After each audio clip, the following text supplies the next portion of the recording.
The local real estate market in and around Salt Lake City, things are moving quick. If you are actively buying and selling right now, I doubt that comes as a surprise to you. If you're just reading the headlines, I strongly suspect that probably does come as a little bit of a surprise.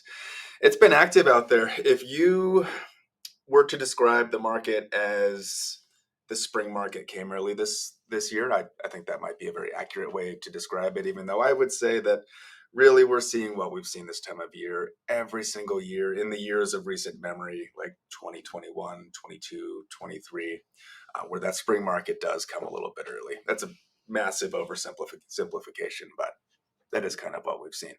Inventory, supply, looking at supply and demand. Inventory levels currently sitting at the low for what we've seen this year, and that's been holding steady for the last few weeks. Those were declining since about early November.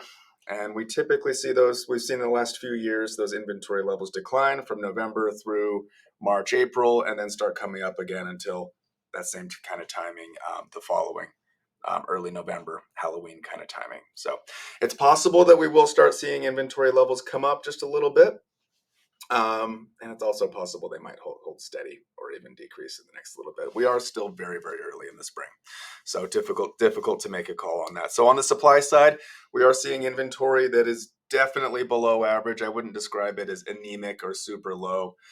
With roughly 1,600 active listings in Salt Lake County, there's plenty to choose from, but that is inventory on the low side. On the demand side, demand is high. I'm sure that you've heard stories from people who have probably lost in multiple offer situations. Too much for this video today, but I've got stories from seller context, buyer context, winning in multiple offers without being the highest offer, losing in multiple offers, even with offers that are very, very strong. Happy to share some stories with you from the trenches of course, the current market. So I would argue we've seen a lot of the pent-up demand from the last 6, 12, 18 months hitting the market in the previous month or so. As we saw in mortgage rates really come down late last year and then start inching up again. Not a video about mortgage rates, but I would argue a lot of people that were sitting in, we'll call it uncertainty land, weighing options, suddenly found a motivation to do something rather quickly. So we have seen a lot of demand in the marketplace. Kind of fun to see. It's been a little bit since we've seen some of the offer terms that we did in the past. So it's fun to see those again. But anyways, very unique market. Last year, this did happen at this exact kind of timing, maybe with a little bit less velocity than we're seeing this year. And that didn't last very long.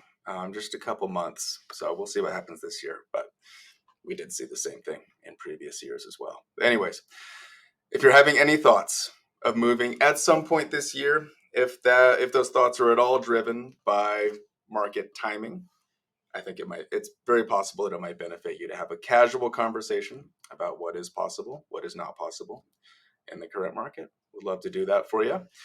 Do feel free to reach out anytime. Thanks so much.